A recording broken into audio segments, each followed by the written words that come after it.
todos. O meu nome é Marjorie e nós vamos dar continuidade então ao estudo que nós temos feito semanalmente do livro Entre a Terra e o Céu, de André Luiz, psicografia de Chico Xavier. Nós iniciamos 2020 com as nossas aulas presenciais e, em função da pandemia, já temos há alguns meses feito o nosso estudo através do nosso canal no YouTube. Então, antes de nós começarmos a estudar o capítulo de hoje, nós vamos elevar os nossos pensamentos numa prece juntos para que a gente possa entrar em sintonia e fazer um estudo muito proveitoso para todos nós. Mestre Jesus, muito obrigada por essa oportunidade de estarmos juntos, unidos em coração, unidos em pensamento, para estudarmos textos tão belos e que tanto nos ensinam, para que possamos levar essas lições para as nossas vidas, melhorando os nossos espíritos, aperfeiçoando as nossas atitudes. Muito obrigada e esteja sempre conosco. Que assim seja. Muito bem, nós vamos então hoje estudar o capítulo 25. O capítulo 25, que se chama Reconciliação. Então, capítulo 25 vai tratar da reconciliação dos nossos personagens, do núcleo central dos personagens que vinham apresentando conflitos tão dolorosos e que já perduravam algumas encarnações. Antes de nós retomarmos, então, a gente vai recapitular os últimos acontecimentos que nós vimos na aula anterior com o Dr. Rafael, que no capítulo 24 nós tivemos um acontecimento extremamente positivo para que essa reconciliação pudesse ser possível. Então, a irmã Clara, aquele espírito detentora de um amor tão profundo, né, e com a qual Clarencio justamente depositou o objetivo de tocar o coração de Odila. Odila vinha empedernida nas suas atitudes de obsediar a nossa irmã Zulmira. Ela vinha se dedicando todas as suas energias a obsediar Zulmira. Então, Clarencio, através do auxílio da irmã Clara, que era esse espírito de um amor tão profundo, tão puro, conseguiu então tocar o coração de Odila de maneira que a própria Odila se conscientizou das suas atitudes, foi tocada realmente no seu coração, no seu âmago, e percebeu que poderia e precisaria renovar as suas atitudes. E foi então assim que Odila pôde retomar o seu caminho, a sua jornada para o bem, através da presença da irmã Clara, né? Então, esses acontecimentos que já vinham nos capítulos anteriores, no capítulo 23, tiveram no capítulo 24 o acontecimento tão maravilhoso que nós vimos pela explicação do Dr. Rafael, que foi o reencontro entre Odila, já amparada pela irmã Clara, e do seu marido, ainda encarnado, Amaro. Amaro durante o sono é levado para esse encontro e é da maior importância para que tudo comece a se resolver o encontro dos dois, porque é o momento onde eles conversam, onde eles desabafam as suas dores e, em comum acordo, eles resolvem se unir para realmente refazer os caminhos para o bem, para o amor, né? Então, como nós colocamos aqui, sob o influxo magnético de Clarencio, que todo o tempo ampara, acompanha a conversa dos dois, eles fazem esse acordo de se dedicarem a resolver os problemas do passado da melhor forma possível. Então, Odila percebe que se ela de fato ama a família que deixou na Terra, ela precisa amparar e amar também Zulmira, que naquele momento é uma figura da maior importância para o equilíbrio naquele lar. Ela é a mãe, a esposa naquele lar. Então, ela percebe que precisa realmente repensar as atitudes e tomar esse caminho do bem.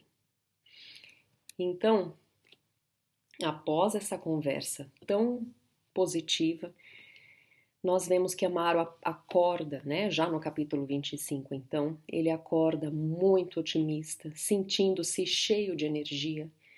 E nós vemos que após esse encontro que foi durante o sono dele, ele traz não as palavras exatas daquilo que foi combinado entre os dois, mas sim o sentimento, né, as emoções renovadas e o sentimento daquilo que ele deve fazer em relação a Zulmira, em relação ao equilíbrio do lar, do seu lar, da sua família.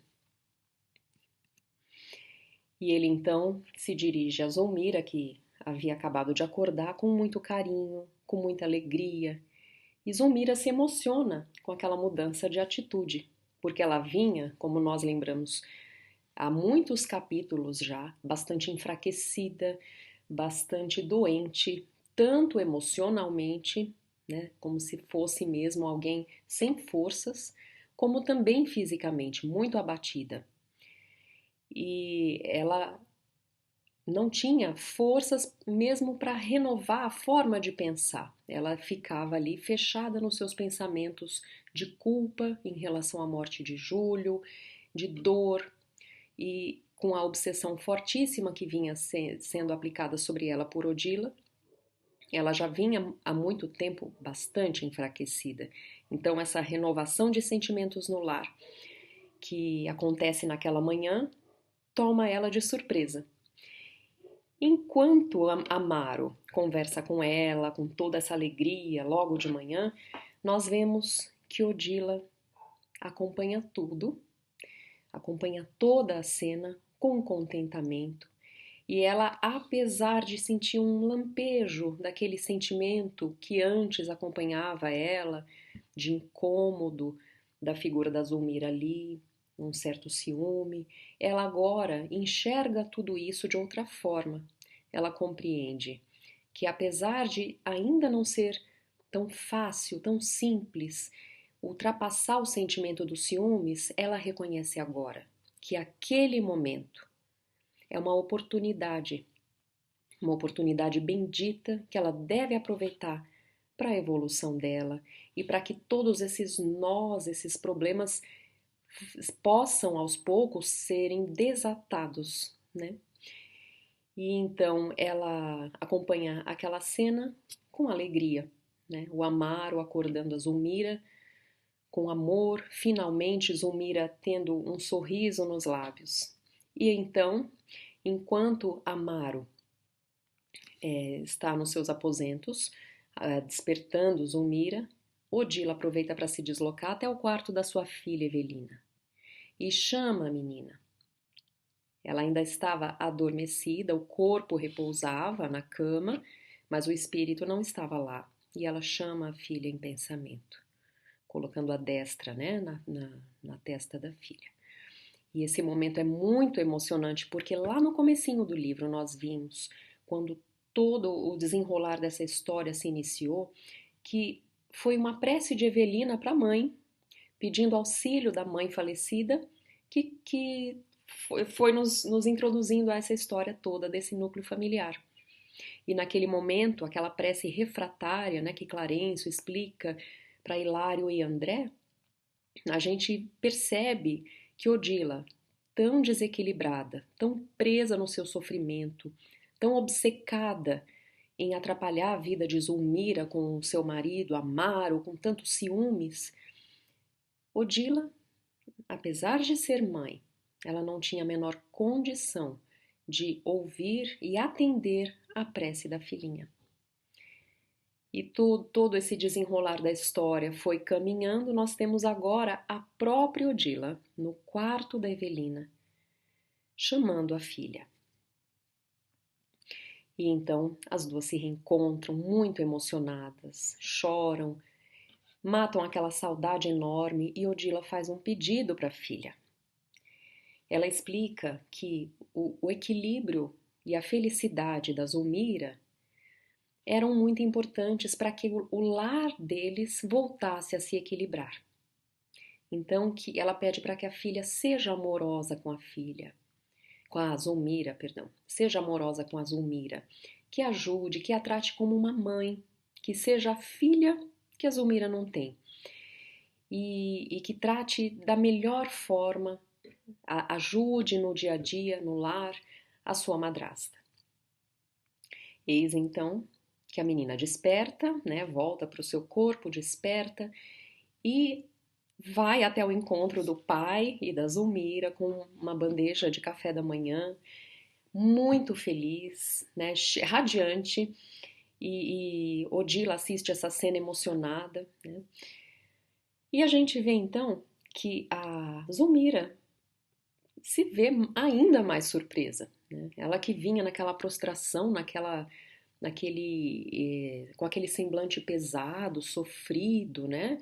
De repente é acordada pelas duas pessoas que convivem com ela dentro do lar, tão amorosos, tão alegres e algo tão repentino. E então ela percebe essa mudança de tratamento e questiona o que aconteceu, que a alegria entrou neste lar, né? O que mudou que os dois estão tão amorosos e atenciosos com ela de repente? E a Evelina comenta então: eu sonhei com a minha mãe e ela pedia para que eu fosse a filha que você não tem, que eu te tratasse com carinho. E a menina está exultante, ela está feliz porque se reencontrou com a mãe, ela guarda essa lembrança no seu íntimo e ela compreende muito bem o pedido, o desejo da mãe e a função daquele pedido, né? E Zulmira, então, sente uma gratidão enorme. No que Zulmira sente essa gratidão tão profunda por esse amor, essa alegria que adentrou o lar dela, a Odila se emociona. E então ela e a irmã Clara se vão abraçadas, né, como mãe e filha. E nós percebemos então, esse é o finalzinho já do capítulo, nós percebemos então que aquele núcleo com problemas tão densos, que já vinham remontando de vidas passadas e com as pessoas tão ainda com sentimentos tão petrificados, tão empedernidos um no orgulho, o outro no ciúme, o outro na vingança, eles vão começar a desatar esses nós e a refazer as suas atitudes, os seus pensamentos, os seus objetivos em relação à própria jornada espiritual. Então, é um início de um despertar espiritual para todos os envolvidos ali. Então, nós gostaríamos de trazer agora algumas reflexões que nós podemos tirar do livro para a nossa própria vida. Porque a gente há de pensar, né, que nós temos os nossos problemas, nós temos necessidade de nos reconciliar com determinadas pessoas. Então, ainda que nós não tenhamos a consciência de quais são essas pessoas, porventura podem estar desencarnados ou encarnados, nós sabemos já que estudamos a doutrina espírita, nós sabemos que a nossa obrigação é fazer a nossa reforma íntima, de forma que a gente possa aproveitar da melhor forma a nossa encarnação, buscando nos reconciliar com os semelhantes que estão, os nossos irmãos que estão conosco no caminho, né? Dar a nossa parte, o nosso testemunho, para que as coisas sempre caminhem para o bem. E nós também podemos perceber em alguns momentos que sim, nós temos dificuldades de relacionamento com determinadas pessoas, né? Então, ao ler um livro como esse, a gente acaba refletindo sobre a nossa própria história pessoal. Então é importante a gente trazer reflexões que sejam úteis, né? Afinal, nós estamos estudando os livros e nos dedicando a refletir sobre tudo que a gente leu para que a gente possa transformar a nós mesmos, para que a gente possa realmente fazer a nossa tão, tão necessária reforma íntima. Então vamos refletir como que se deu a reconciliação, o início, né, desse processo de reconciliação entre eles. Inclusive o capítulo se chama Reconciliação. Né? O que aconteceu que nós possamos perceber e trazer como um bom exemplo para que a gente também se reconcilie com quem a gente precisa. Então, Odila, em algum momento, foi tocada pelo amor e pela sabedoria das palavras da irmã Clara. Então, ela olhou a si mesma, ela refletiu sobre as suas atitudes, caiu em si, se conscientizou, né? Então, a gente gostaria de trazer a seguinte reflexão. Todos nós, independente de sermos pessoas capazes de grande evolução espiritual ou ainda iniciantes nessa jornada, nós temos um potencial infinito, porque somos todos filhos de Deus e fomos criados à imagem e semelhança de Deus. Né? Assim Jesus nos ensinou. Vós sois deuses, né? Nós temos um potencial para aprender a amar, a perdoar, a levar luz infinito. Né? Então, nós temos um caminho, uma jornada de aprendizagem que realmente nos conduz ao amor de Deus. Então, se nós passarmos a nos esforçar de lembrarmos que temos essa natureza divina, de que somos filhos de Deus, isso já traz em nós a certeza de que queremos o melhor e de que vamos infalivelmente evoluir. Portanto, essa reconciliação, se hoje podemos ter um problema muito intrincado, muito difícil da gente enxergar como resolver, a gente pode então ao menos guardar a certeza de que tudo caminha para o bem e de que em algum momento nós saberemos o melhor a fazer. E esse mesmo princípio serve também para que a gente pense em relação ao nosso irmão, que às vezes nos magoou ou causou algum mal, como nós vemos nesses personagens, né? Onde Odila guarda mágoa de Zulmira é justamente os ciúmes em relação ao homem que ela tanto amava, seu marido. Então essas dificuldades de enfrentar relacionamentos de uma maneira com mais bondade, com mais respeito, sem o ciúme, são as dificuldades que Odila carrega. Né? Mas independente das dificuldades que cada um de nós tenha, se nós nos conscientizarmos que somos filhos de Deus e de que aquela pessoa também é filha de Deus, ainda que nos magoe, ainda que nos leve a nos desequilibrar, nós vamos adquirindo, conforme introjetamos essa certeza, essa fé, nós vamos conseguindo perceber que realmente, infalivelmente, tudo caminha para o bem. Tudo sempre irá melhorar. Nós temos que fazer a nossa parte. Nós temos que fazer a nossa parte como? Usando o nosso livre-arbítrio cada vez de uma maneira mais sábia, porque estamos adquirindo experiência de vida.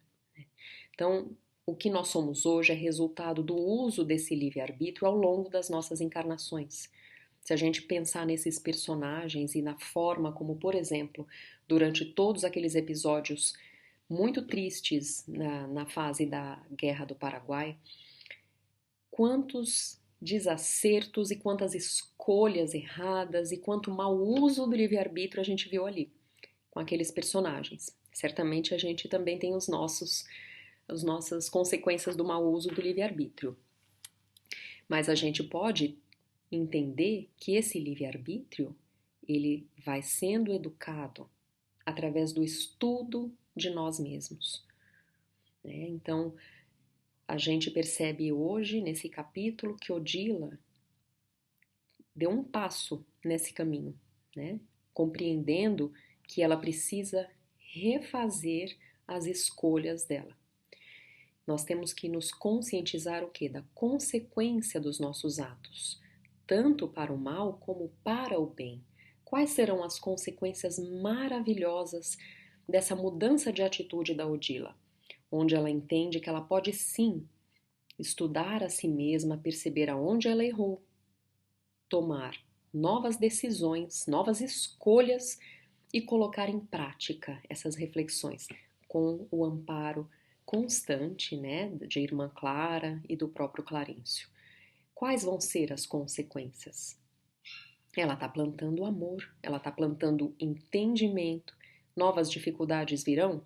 Com certeza, mas ela está fazendo a parte dela para o bem, para o melhor, né? Então, trazendo essas reflexões para a nossa própria vivência, a gente pode perceber que em muitos momentos onde nós tínhamos o hábito de agir com vaidade ou com orgulho em relação a uma pessoa que é mais difícil, uma pessoa que nós temos uma dificuldade de relacionamento, nós podemos reavaliar as nossas atitudes e buscar uma nova forma de agir, né? Por isso, a importância da gente, se nós escolhemos a doutrina espírita como guia dos nossos passos, é importante que a gente tente trazer, na medida do nosso possível, todos esses ensinamentos para a nossa prática. Então, continuando aqui, é o orai e vigiai. Porque nós não vamos mudar de supetão as nossas atitudes, porque nós trazemos muitas vezes hábitos milenares de irritabilidade, de vaidade, mas a gente pode sim melhorar aos poucos, melhorar com constância, com vontade, com força de vontade, como a gente está vendo nesse livro, os personagens começando a sua senda para a transformação, para o despertar espiritual. E isso requer a nossa autorreflexão, né? Nós enxergarmos aonde estamos errando, porque a nossa consciência nos mostra, e o autoconhecimento, né? E também uma dose de coragem e de força de vontade. Outro assunto muito interessante que a gente pode trazer para a nossa própria vivência, para a nossa prática diária, e que a gente vê em vários trechos desse livro, é a importância do momento do sono. Então, muitos de nós nunca pararam para pensar o quanto é importante dormirmos bem do ponto de vista espiritual. Então, o sono é reparador para o corpo físico, sem dúvida. Nós temos muitas informações sobre isso nas ciências médicas, da importância do sono. Mas, estudando a doutrina espírita, a gente percebe que a importância do sono vai muito além. É um momento onde o espírito se liberta do corpo e vai se juntar com aqueles que ele tem sintonia. E quanto melhor a nossa sintonia com o bem, melhor, para que depois nós nos acordemos refeitos, que é o que a gente viu no capítulo 25 e vamos ver em outros livros da obra do André Luiz. Quantas coisas podemos fazer enquanto dormimos. Então vamos lá, momentaneamente libertos do corpo físico, nós podemos, durante o sono, reencontrar amigos, reencontrar desafetos, rever as nossas atitudes, tomar boas ou más decisões, ir atrás de pessoas que queremos nos vingar, enfim, é um momento em que nós, apesar de não trazermos depois recordações muito claras, nós temos total liberdade e temos o nosso livre-arbítrio agindo também durante o sono. Isso mostra que a gente tem uma responsabilidade sobre as nossas atitudes. 24 horas, dormindo ou acordado, eu sou responsável pelas minhas atitudes, ação e reação o tempo todo. A doutora Marlene Nobre, ela falou uma vez numa palestra o seguinte: então, como ter uma boa noite de sono? Como saber se eu vou ter uma boa noite de sono no sentido espiritual? que eu me ligue, que eu sintonize durante o sono com bons espíritos que possam me amparar, me orientar, para que eu realmente alimente o meu espírito para o dia seguinte com coisas boas. Então, ela falava que uma boa noite de sono se inicia com um dia bom, um dia onde você nutriu bons sentimentos, buscou ter boas atitudes, fez boas leituras, leu textos e livros muito bons. Então, se você nutre o bem no teu espírito enquanto está acordado, você está preparando o seu espírito para uma boa noite de sono, onde você certamente vai ter boas companhias. Então, agora a gente vai trazer sobre esse assunto que nos é muito importante, algumas questões do livro dos Espíritos que falam sobre isso. Durante o sono, a alma repousa com o corpo? Nós já vimos que não, né? Não, o espírito jamais está inativo. Vejam que interessante, o espírito jamais está inativo.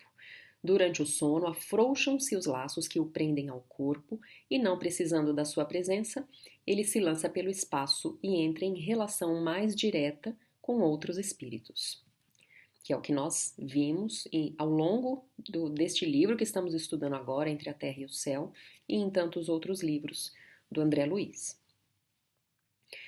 Pergunta 402. Como podemos julgar da liberdade do espírito durante o sono? Pelos sonhos. Então, como eu sei se esse sono foi bom ou ruim, nocivo ou positivo para o meu espírito? São os sonhos. Os sonhos são lembranças dessa liberdade, desses momentos de liberdade. Quando o corpo repousa, acredita-o, tem o espírito mais faculdades do que no estado de vigília. Então ele pode ver cenas do passado, conversar sobre coisas que aconteceram, ver cenas do futuro. Ele adquire maior potencialidade e pode pôr-se em comunicação com outros espíritos, quer deste mundo, quer de outro. Então podemos, inclusive, conversar com espíritos que moram, que habitam outros planetas. Dizes frequentemente: tive um sonho extravagante, um sonho horrível, absolutamente inverossímil, quer dizer, jamais poderia ter acontecido. Engana-se quem fala assim, eles respondem. É com frequência esse sonho inverossímil uma recordação de lugares e coisas que nós vimos durante o sono, de outras existências ou em outras ocasiões. Estando entorpecido o corpo, o espírito trata de investigar passado e futuro. Então ele se vê livre daquele peso do nosso corpo carnal. O sono liberta a alma parcialmente do corpo. Olha que interessante, né? Quando dorme, o homem se acha por algum tempo no estado em que fica permanentemente depois que morre. Então, é um ensaio para a morte. Aí eles ponderam o seguinte: tiveram sonos inteligentes, então a gente pode saber que aquele espírito, ao longo da sua vida, da sua encarnação, teve uma série de noites de sono proveitosas, inteligentes, né, que é o que eles dizem aqui. Quando desencarnando, logo se desligam da matéria. Esses espíritos, quando dormem, vão para junto dos seres que lhes são superiores.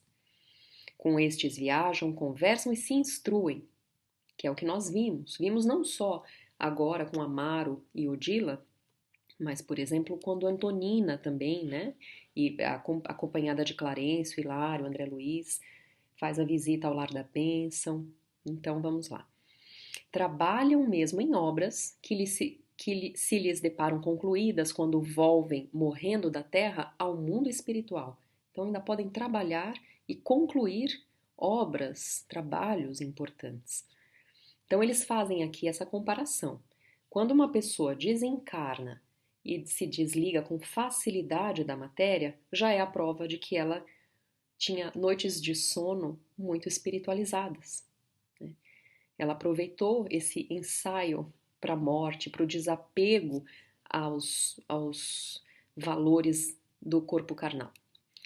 Ainda esta circunstância é de molde a vos ensinar que não deveis temer a morte. Veja que importante. Porque todos os dias morreis, como diz um santo. Então a gente morre um pouquinho todos os dias, não no sentido literal, mas no ensaio para esse desapego ao nosso corpo físico. E isto pelo que concerne espíritos elevados. Pelo que respeita ao grande número dos homens que, morrendo, têm que passar longas horas na perturbação, nas zonas umbralinas, na incerteza de tantos que já se foram, enquanto dormem ou foram para mundos inferiores, ou se ligaram a sintonias muito ruins, nutrindo vícios, nutrindo comportamentos nocivos para sua própria evolução e, como eles dizem aqui, prazeres ainda mais baixos do que o que eles apresentam enquanto estão acordados, né? Então eles durante o sono vão para lugares onde eles podem se deleitar em prazeres que de repente no dia a dia, enquanto estão em vigília, eles teriam um certo constrangimento em demonstrar esse vício, essa queda. Então, pessoas que aproveitam o momento do sono, não para se instruir, não para se elevar, mas para justamente se afundar nos seus vícios e nas suas más tendências, como será provavelmente o desencarne desse espírito, bastante sofrido, com períodos longos nas zonas umbralinas, né, em desequilíbrio, em perturbação.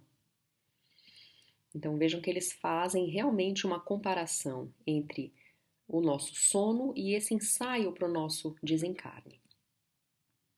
Numa palavra, o sono influi mais do que supondes na vossa vida. Graças ao sono, os espíritos encarnados estão sempre em relação com o mundo dos espíritos. E nós podemos observar também que quantas vezes os nossos orientadores espirituais aguardam o nosso momento do sono para tentar nos instruir, nos orientar a respeito de algo que precisamos ouvir. O sono é a porta que Deus lhes abriu para que possam ir ter com seus amigos do céu. É o recreio depois do trabalho, enquanto esperam a grande libertação, a libertação final, que os restituirá ao meio que lhes é próprio. Qual o meio que nos é próprio? A vida espiritual. Então, enquanto não retornamos, enquanto estamos aqui vivendo, vivenciando as nossas provas na nossa encarnação, nós temos todas as noites essa oportunidade de estarmos lado a lado com os espíritos que querem o nosso bem. Basta que nós saibamos honrar esse amor, essa dedicação deles conosco, fazendo a nossa parte, nutrindo bons sentimentos, buscando realmente dedicar todas as nossas energias para o bem, para a evolução de nós mesmos.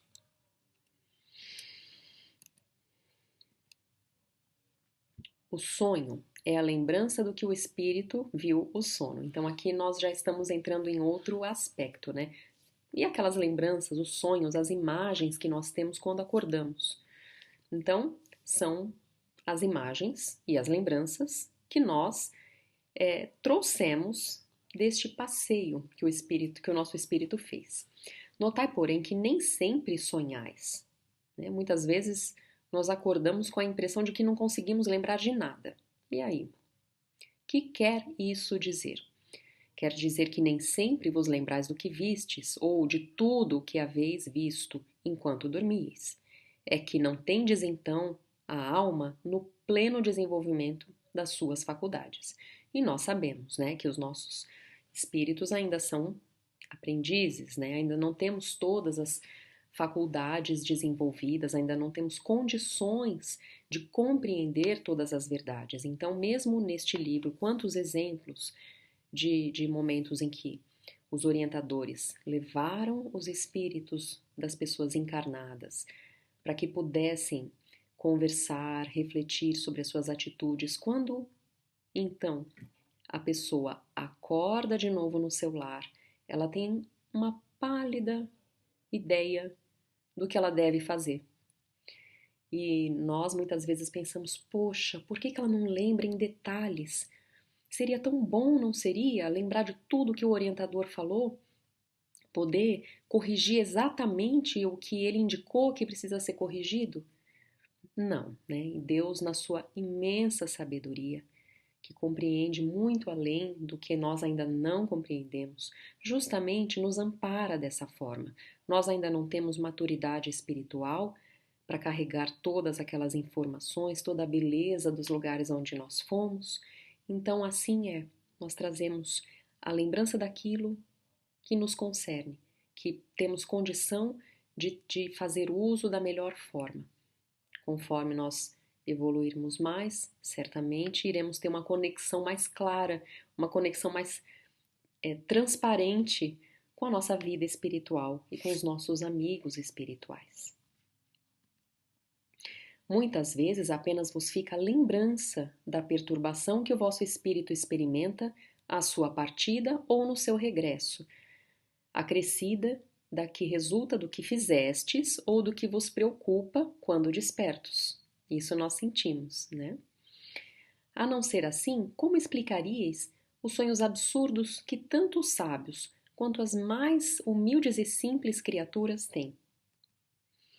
Os sonhos, vejam só, são o efeito da emancipação da alma, que mais independente se torna pela suspensão da vida ativa e de relação.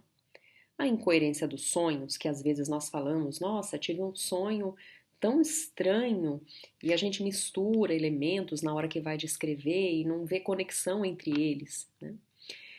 Se explica pelas lacunas que apresenta a recordação daquilo que conservamos e que nos apareceu enquanto nós estávamos nesse momento de liberdade.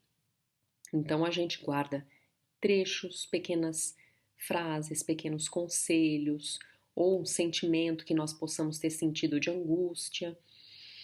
E depois, muitas vezes, a gente não consegue fazer uma conexão racional de todas aquelas informações, mas temos que crer que isso justamente se dá porque ainda não temos essa maturidade espiritual, então as coisas ainda não se apresentam de forma inteira e transparente.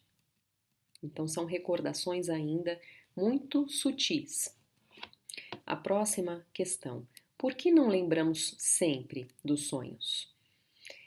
Em o que chamas sono, só há o repouso do corpo, visto que o espírito está constantemente em atividade.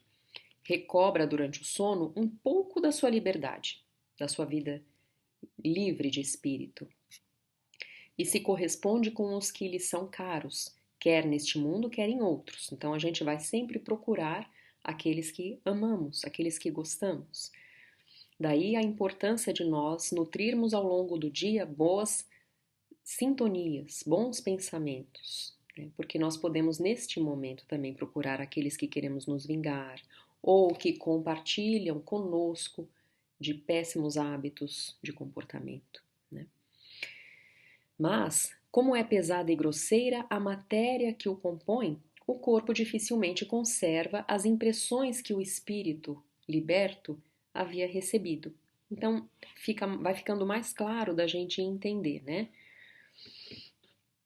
Olha só, não, essas informações, essas imagens, essas lembranças não chegaram por intermédio dos órgãos corporais.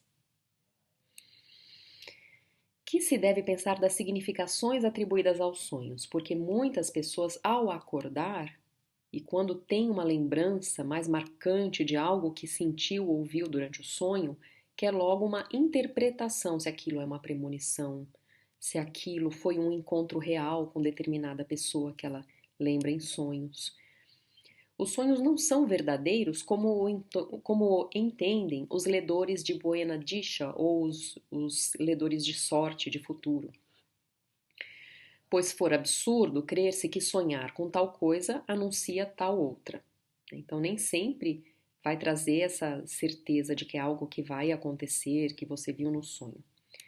Os sonhos são verdadeiros no sentido de que apresentam imagens que para o espírito têm realidade, ele de fato viu.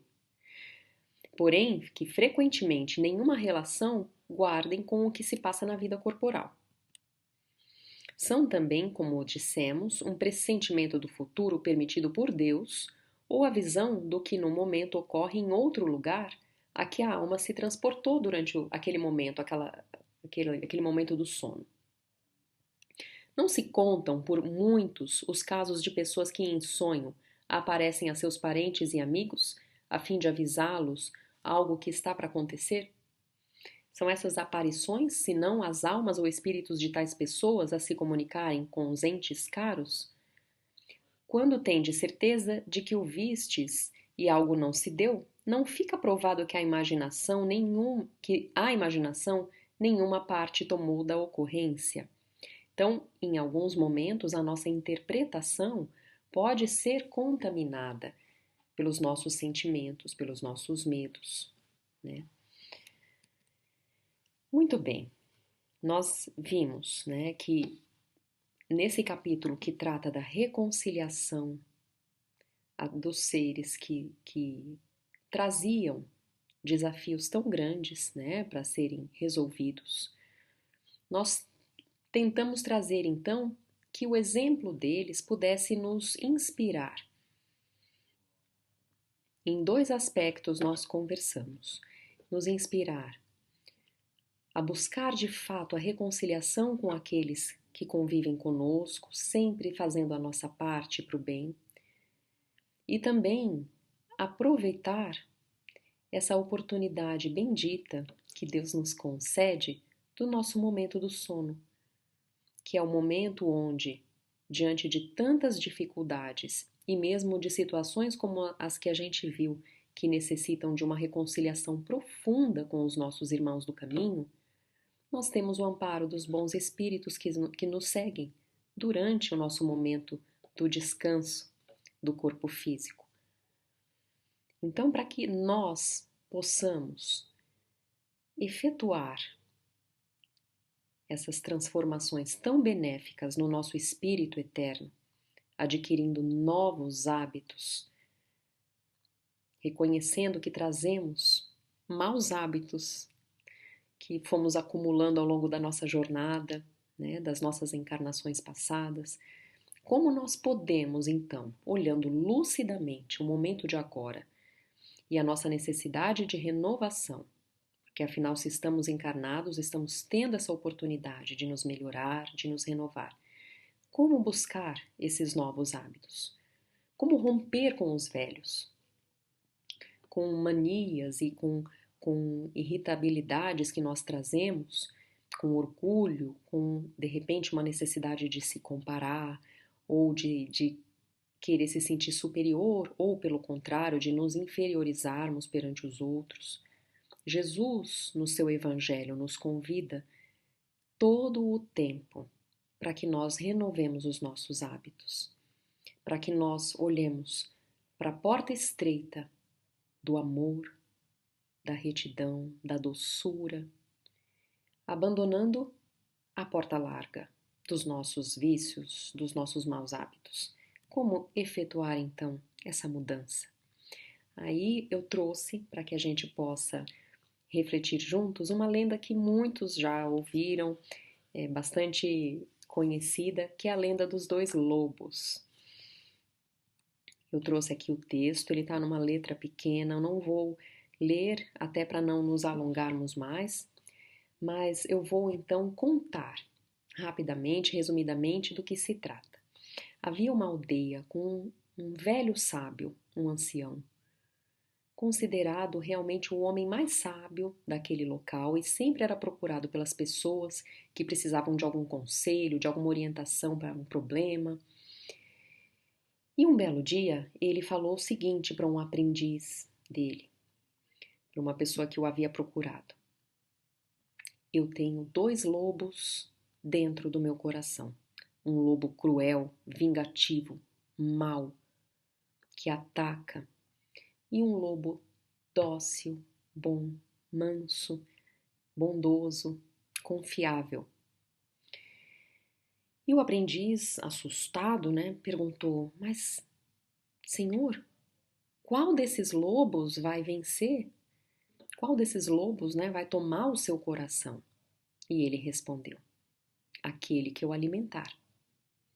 Mas daí ele acrescenta o seguinte: eu quero alimentar o lobo dócil e manso. Porém, eu não posso, somente por isso, brigar e querer enfrentar e querer expulsar o lobo cruel. Se eu tentar enfrentar esse lobo cruel, ele vai querer se vingar, ele vai querer se defender e ele certamente vai crescer dentro de mim.